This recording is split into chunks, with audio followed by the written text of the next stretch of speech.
What's up, everybody? It is Mike Phoenix Hero here with our Kashtira deck profile. This is an undefeated OTS first place deck, pure cash, and this is without the Heat Soul line because I just do not like that line. I don't think it's good.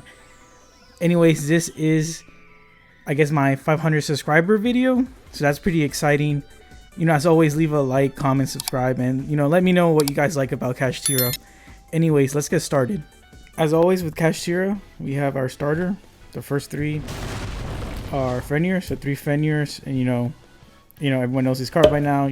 Banish the card face up, face down, during battle or after card effect, and then you search a monster. So you always run 3 of these. Next is 3 Unicorns, Kashtira Unicorn. Run 3. It's your combo starter. You can search Theosis or Birth depending on what you have in your hand. And then you can look at the, during battle attack declaration, or when your opponent activates effect, you look at the extra deck. You banish a card face down from the extra deck. And a lot of people are not expecting Unicorn anymore. So you can really destroy people's game plans if you know where to hit their decks. So Unicorn really rewards you for not knowing just your deck, but the variety of decks. Next is 1 Kashtira Ogre. Just another name in case we open this in Theosis, we can do stuff. Or we can just send this with Riseheart. If you're not going to send Big Bang, and there are reasons why not to send Big Bang. But yeah, and I don't play preparations with this, so I'm not really using the search effect. And with Ogre, again, you can activate the effect to look at your opponent's, excavate top 5 and banish one face down. So you can basically dictate their next draw. Or, if there's a one-off combo piece in what you excavated, you can hit that, and, that could kill the game plan as well. 2 Riseheart. I never really like playing this at 3, because I feel like I will always open 2. In this variant of the deck, I'm pretty much always normal summoning this after I special summon the other one. And I'll show why later on. And Riseheart is pretty good. Even if this is all you open, you normal summon this. Banish something, banish the top 3 of your opponent. I have seen opponents just scoop after the initial top 3 banish because they're like, you hit 2 of my combo pieces, you hit 3, or if it's a game 2 and they're going second, I hit their board breakers. So sometimes just the banish 3 really dictates the game. 1 Kashtira Scareclaw. Always play 1 of these, and I have it in the main. It can really win you games when it can just negate opponents' monsters. And a lot, monsters now have like, it can be targeted, it can be, unaffected by activated effects, blah blah blah. But this is an automatic continuous effect, and so it can really win you games when it's like you're gonna attack something, declare attack with Fenrir, and then you can just banish that boss monster face down. And most of the time your opponent will be, oh, but you can't do that. I'm like, well, it's already negated. And me, at least being nice, I always tell people what Scareclaw does. I'm like, hey, on attack declaration, it is automatically negated. So you have any quick effects, blah, blah, blah, use them now. But yeah, Scareclaw, cash, very powerful. I do not play the Kashtira. There's no point in playing in this deck. Really doesn't have any benefit. The 3 pressure planets. Pressure planet Wraitsoth, and that's just a search. So you're typically just going to search Unicorn or maybe Fenrir. Again, really depends what you have in your hand, but typically you're going for Unicorn. And then again, attack boost, which can help, and then if you're using the Shangri-Ira, you get to destroy 1 card on the field. Next is the double Birth. I only play 2 because I never want to open 3. Even though a lot of people say this is one of the most broken cards in the game, and I kind of agree, but I still don't want to open 2. It just feels bad. So I just run 2 in the hopes that I only open 1 if I open it, because obviously it's searchable by Unicorn. Not in this variant, but in other variants, a lot of people forget that you can normal summon level 7 without tributing. Couple weeks ago I was trying out a Buster Blader cash deck, and a lot of people didn't realize I can use normal summon Buster Blader without tributing because of Birth. So it's not only good in this deck, but in other decks that have level 7s that you can normal, that you would tribute summon, you can just normal summon with Birth. And again, the banish face down from the graveyard when they activate a spell is also very powerful. You can shut down graveyard base decks, or you know, just prevent recursion, stuff like that. Double Theosis, Kashtiratheosis. I never want to open 2 or 3, so this is why I run it at 1. And again, this is what you're gonna search with Unicorn. The one Big Bang, Kashtira Big Bang, and this is the last Kashtira card. That's just a banish for a Riseheart, and then you know, target a Shangri-Ira, bring back one of the materials on the field. So very powerful card, but you never want to open it because basically, if you open it, it's a brick. And typically game 2, game 3, I might side this out once I know what my opponent is playing. Now for the non-Kashtira cards. The first 3 are triple Nemeses Corridor. Once they unbanned Colossus, it just did not make sense to not have this in any deck that can banish. And with Kashtira, it works perfectly because you're banishing a lot. So the normal combo that I would do is special summon Fenrir, search Riseheart, and then you normal summon Riseheart so you're not Xyz locked. Normal summon him, activate the effect of banish, and instead of banishing Big Bang, you're going to banish like an Ogre. Nemesis Corridor to shuffle back the Ogre, summon this, and then Thunder Colossus. And just having Colossus and Fenrir was enough to win a couple of matchups, including Tenpai. Tenpai couldn't even be over that. So, triple Nemesis Corridor, very good and powerful card. Next is triple Pot of Prosperity. You know, just to dig in your deck for whatever you need, whether it's the Nemesis Corridor or some of the other cards I'm going to be showing up soon. And again, if you open nothing but you open these, then you would go and try to either go and get Unicorn, Fenrir, you know, depending what your opponent is playing. Because typically after this, you might be drolled, but if you're playing Shifter, then activate Shifter, do this, and you can get drolled. You can get Ash, but not drolled, so remember those interactions. Next is the one of Terraforming, just another Pressure Planet search.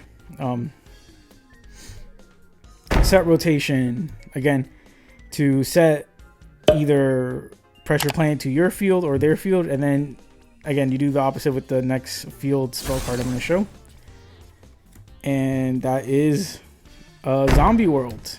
I think Zombie World is very powerful in this meta. With Tenpai, it turns things into zombies, so it's no longer a dragon. So things are not fire dragons, they're fire zombies.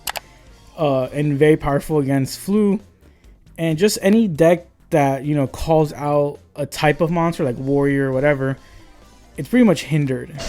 And it doesn't affect Kashtira's because Kashtira doesn't really care about types. So set rotation, if you already have your monster, you might just put this one on your field, activate Zombie World, and then, you know, do your combo. And it typically can't do stuff depending on the matchup. And again, if it's against a matchup that you know Zombie World does not help, then you got 2 cards you can side out. You can side out the set rotation and the Zombie World. Next are 2 Powersink Stone. Basically, they're acting like the new summon limit. In theory, this card is broken in Kashtira because you can pretty much bait out 2 tokens very easily. My only issue is there's no way to search it, and I wasn't able to really. I didn't use this in the tournament because I never got it. Even with Prosperity, I never dug into one. But I did test this on simulators and online, and that's why I decided to play it because it was very good. But just in the tournament, I wasn't able to get it once. But how you would play it is draw phase. You activate Shangri-Ira to add a monster, so that's 1 token. If they ash you, that's 2 tokens, and basically everything's negated for the rest of the turn. Or, you know, Shangri-Ira, they try to do an effect, and then everything is negated. So can shut down decks, including Tenpai, because once Tenpai uses 2 effects, that's pretty much it. They can't quick synchro in the battle phase. They can't do anything. But again, it just sucked that I never got to really open this. I opened it once, but it was in a game where I completely bricked, and I'll get into that later. But in theory, it's good, but I might just take it out. Didn't get to use it, and might just put like more hand traps. Next is triple shifter.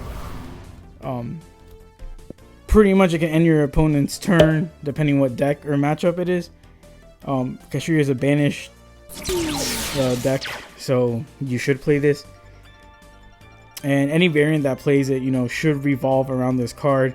And I'm in the argument that Kashtira doesn't need shifter to win, but it just makes winning easier. But even this tournament that went undefeated first place, I maybe only opened shifter twice. And it did win me it, but again, the other games I won it without shifter. So I think when people say like, oh, Kashtira needs shifter, it's like, I mean, that kind of is true, but you don't need it to fully win, because there are tournaments where I have opened it 0 times and won. Next is double Ash Blossom. I don't really want to open more than... I don't want to open more than 2.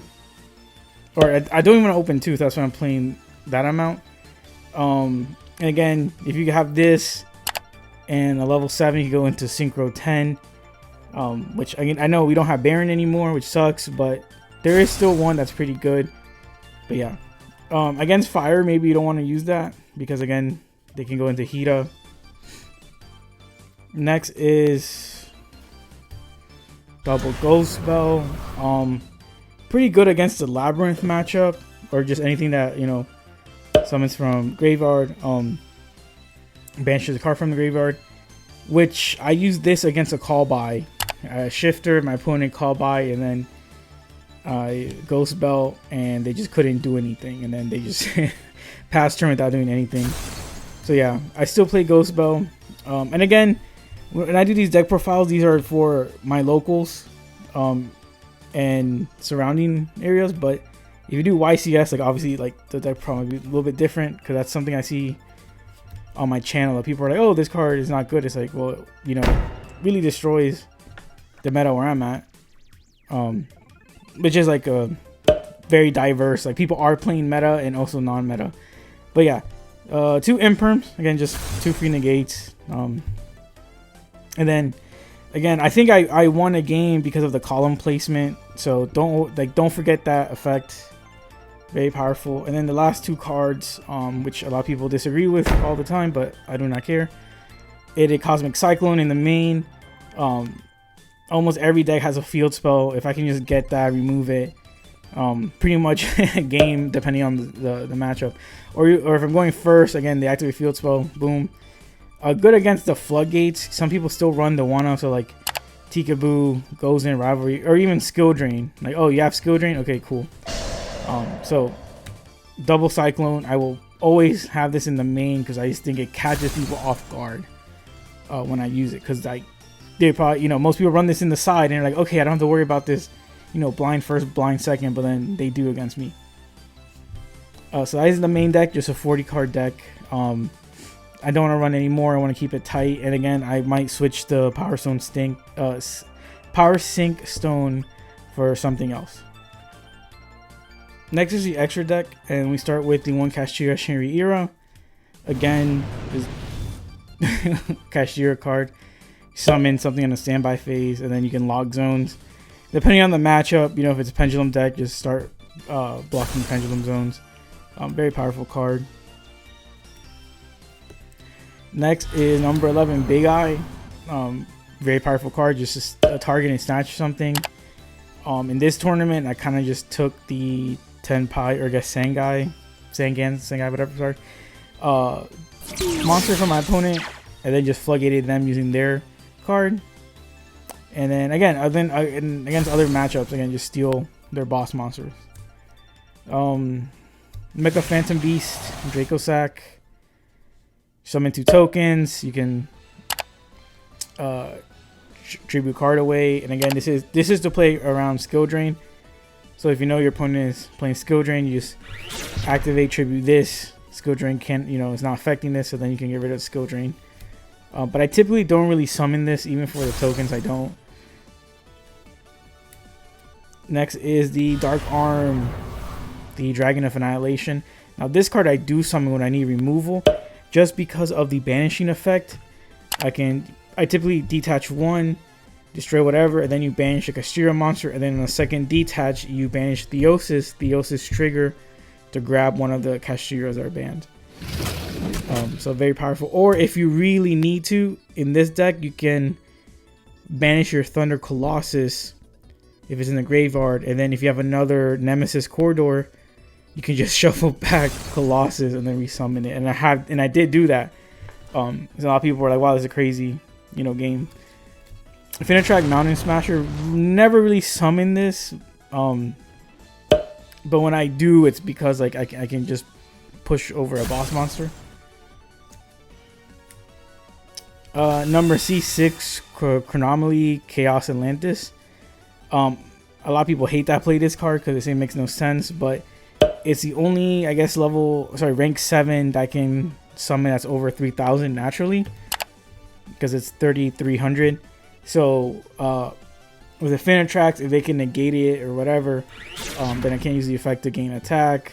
But with this, even if this is negated and I can't steal their stuff, equip their stuff, it still has 33,000. So very powerful card. I have used it in certain matchups, but not common. Number 76, Harmonizer. You guys know what I do is it protected by the attributes that it has. I sometimes just use this against Horus if I know they're dumping something and I didn't get a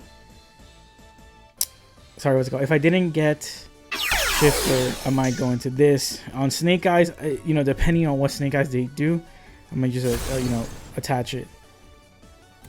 Next is the one Super Starslayer TY-PHON Sky Strices, the anti-Zeus. Very powerful. Sometimes when it can't be over stuff, I just summon this as a last resort. Like, okay, not when it can't be stuff, but let's say you crazy board, they use all their effects and blah blah blah, bait me out. And at the end, I'm like, okay, summon this, go into this, shuffle one back, be over. And then sometimes that's it, like, getting rid of the 2 stuff could be enough. So very handy. Zeus, rarely use Zeus because I don't really like clearing the Kashtira board. But when I do bring him out, you have to commit to him, because I do know a lot of people will summon him and then not commit to it. But yeah, you typically do the Infinitrack, destroy a monster, attach it, and then go into Zeus. So you have a 4 material Zeus, so you can do the board wipe twice. Again, very powerful. Next is Abyss Dweller, and this is just in case you have 2 level 4. So if you literally open 2 Riseheart, you can't do anything, just go into this. And now that we run the Nemesis Corridor package, you have more level 4s. So let's say you can't, your Thunder Colossus is already used up, it's in the graveyard, but you do have Nemesis, you can still use that, and a Riseheart that's still level 4, and then boom, go into that. Or again, Nemesis, special summon, and then normal summon, and then go into rank 4. Rarely comes up. I have used it, and it really stalls for game until I get a cash name. Next is a time card, so Red Eyes Flare Metal Dragon, and again, just my opponent tries to activate effects, when they resolve, they just burn for damage. Sometimes this is just enough to make people hurry up. They have like 1,000 life points left, and I put this on field, and now they have to decide, think about, can they really beat me in 2 moves or whatever, and then they just finally surrender. Because sometimes people will keep playing even though they have 800 life points left or something, which is fair. It's valid, if they want to do that, but just kind of just makes people decide okay, I won't be able to beat you, so let's go. And next time card is Raid Raptor Arsenal Falcon, a card I've been using since Kashtira came out just because of the Wind Barrier statue, but now this got repurposed into Raid Raptor Napalm. It's another way to burn, and that has come up multiple times where game 3, time is called, I'm still in main phase 1, I can just go into this, and if my opponent can't negate it, then I win. Next is Thunder Giant Colossus, again because Nemesis package, very powerful card. A lot of decks need their initial search, Yeah, and again, there are some decks that only have one search, but the fact they can't even do that one search can shut them out. And again, you have a protection if you can banish a Thunder from your grave. Again, we play Shifter, you can't really do that, but again, that's not what we're summoning. We're summoning this because of the Floodgate. Next is the one Sword Soul Supreme Sovereign Changi. This is my level 10 because Baron got banned. You know, people saw the rant that I had about the ban list. But regardless, this is what I'm playing now. Hasn't really come up. Baron rarely came up too, to be fair. But if I ever need rank 10, this is probably the one I go into. And then my last card in the extra deck is an SP Little Knight. Never comes up really, unless I'm like I have like a Dark Arm with no materials, or some card, some Xyz card with no material that brings no value. I might do that in a cache to bring out Birth, bring back that cache. Like, that's possible, but this card rarely comes out, and typically one of the things I send for Prosperity. And then for the side deck, starting off with 2 Drone Lockbird. If my opponent can also play Shifter, and I'll just take those out and add these, because they typically can play Shifter, but they still need to draw cards. And typically when an opponent that plays Shifter sees Kashtira, they always side their out too, because they know it's useless. So I don't really have to worry about me being under Shifter and having Drolls. So that's something to think about when you're playing Kashtira and Droll. But yeah, these are in the side. Or sometimes when I know like I can win with Shifters or with these, I'll just, you know, maybe take out the set rotation, Zombie Growth, add these, and I'll have like 5 win conditions. So yeah, Drone Lockbird, very powerful. Next 2 are Spellbounds. A lot of people question this, but it's just funny to really like flip these. Your opponent really can't do stuff. Use this against Flu. Use this against some of the branded plays and stuff like that. So, you know, this could stop, you know, depending the deck can stop it. And again, a lot of people don't really know this card. They mostly know D-Barrier, but I just think you know, you can do this going first or second. You know, you can quick play or just face down next turn, use it. But yeah, the Spellbounds to stop decks. Sorry, and then one thing, because I know I have a lot of arguments with people, but this basically stops everything, you know, because it says you can't tribute or fusion, synchro, Xyz, or link. Dimension Barrier doesn't have link, and the only thing this doesn't stop is pendulums, right? There's nothing about pendulum summoning while it has it. And then this technically has ritual summoning because it says tribute, and then ritual summonings you need to tribute monsters. So this does stop rituals, even though it doesn't call it out directly. Next is 2 Raw Spears. Again, I don't really have a normal summon, so I can just use this. Same thing with the Lava Golem. I guess I could use Lava Golem, but I just think this is just crazier just to get rid of 3. Every time I put this in and I draw it, I pretty much just wipe the board, and my opponent just can't really do anything. It won me the last game, and when I go over the games, I'll explain, you know, what I did, but I love this. Next is the single Kaiju, just in case, you know, they're playing Pearly or something, and, you know, Raw Spear is useless. This might, you know, come in handy. And I have used against, you know, like I just drew this, maybe got rid of a card that negates, and, you know, did my plays. But yeah, so I have three monsters for that. Next is the 1 Lightning Storm. I'm playing 1, not 2, just because it has a restriction where like you can't control anything face up.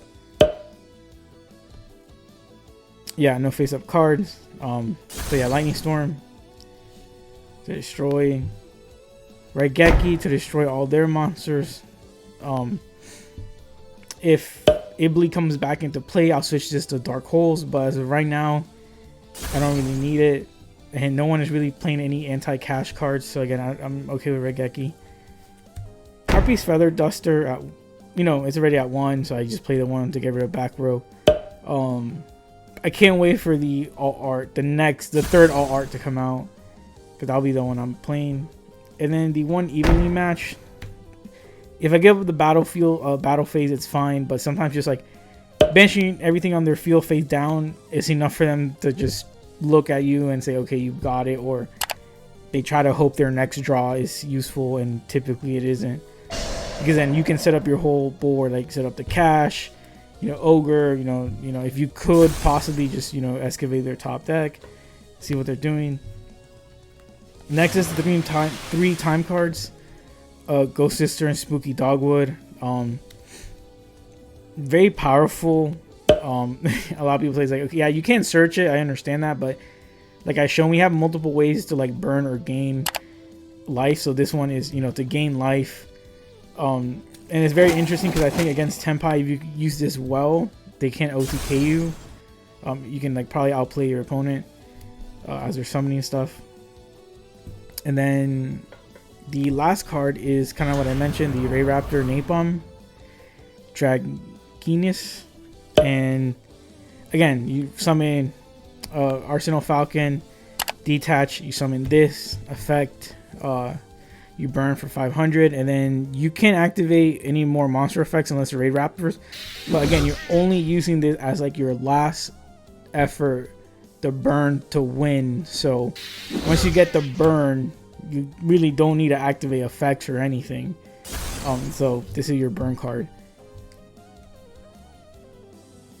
So quickly, I go over the matchups. So my first matchup was against Sky Striker. I set up this board, and again, this board is very hard to beat, but they did manage to break it. But I did win game 1, and then game 2, Shifter pass, and I just won game. Second matchup was against Tenpai. Again, first game I set up this board, and they just really couldn't do anything because of Colossus. And then when I tried doing stuff, I just banished with Fenrir. And I think the Riseheart, I think maybe got their field spells or something like that. Or the Green Dragon. I don't remember, but basically Riseheart, again, very powerful. And then the second game of that, summoned the same board. And then the third game, I think I summoned the same board. But the state kind of like I mentioned, was very weird. Very suboptimal when the game progressed. I believe all I had was a Big Eye left. With Big Eye, I took the Tenpai, or not the Tenpai, but the Synchro one that says your opponent can activate battle phase effects, or effects during the battle phase. So I took that, and then since we're playing Tenpai, they really couldn't activate their effects. Like they tried to, I'm like, hey, like you're under your own floodgate. And then they realized, oh, like that's pretty much GG. Game 3 was against the Ancient Gear. Game 1 I bricked. I opened 2 Powersink Stones, set rotation with Zombie World, and a Ghost Belle. And I pretty much they OTK'd me because I put Zombie World, but Zombie World doesn't stop that deck. Game 2, game 3, just Shifter. So I won it. And then round 4, which is our last round, was against Branded Despia, Frightfur, Tri Brigade. It was like a pile deck. That game was crazy. Game 1, he won. Game 2, I won. And I kind of sided out the Shifters. Didn't need them. Game 3 was crazy. This was my opening hand. I'll get it out. Harpy. This was my opening hand. If you can't really see it, I'll just go. There's a Unicorn, 2 Raws, this and this. I pretty much put all my second cards cards in, and they clumped or didn't clump because I power shuffled twice. And then they had a Masquerade, Cartesia, and then Lubellion Bestial. So main phase, and they had a Brandon in red set. And then main phase 1, Raw Spear, Harpies, Kaiju, special summon, and I don't remember what my draw was. But again, they had the Kaiju there, sorry. And I could go into battle, but literally as I was searching Theosis, time was called. So I just go into the get Theosis, do all that just to end in the Raid Raptor. I detach 1 to get Napalm for 5, and that's how I won. So yeah, that game was very like just crazy. Everyone was looking at it, because again, a lot of people don't see raw spears a lot. So it was crazy. The raw spear, the kaiju, and then the burn. It was a very fun, matchup, but I ended up, winning, and yeah, I went undefeated, first place, with pure cash. And again, I don't really play the Heat Soul stuff. Not a big fan. I'm a believer that like you shouldn't play things that like go against Shifter if you play Shifter. So playing the Heat Soul line, you pretty much can't use Shifter if you need to get the tokens to get the Link Spiders to blah blah blah blah blah blah blah. I very disagree with it. I still think Kashtira is good as a toolbox, and I keep winning with it, with the toolbox way. So I'm gonna keep playing it. But yeah, everyone, thanks for watching. This was the 500 subscriber video. I'm very happy with the progress I've been making on the channel solo, and I think like each video I've been upping the quality. And it means a lot that you guys are subscribing, commenting, even if you guys are trolling me in the comments, but it's still fine. I don't mind the engagement. But everyone, just again, thanks, and see you next time. Thanks for watching. Please subscribe to the channel if you haven't already, and leave a like and comment. Let me know what you guys want to see in the future.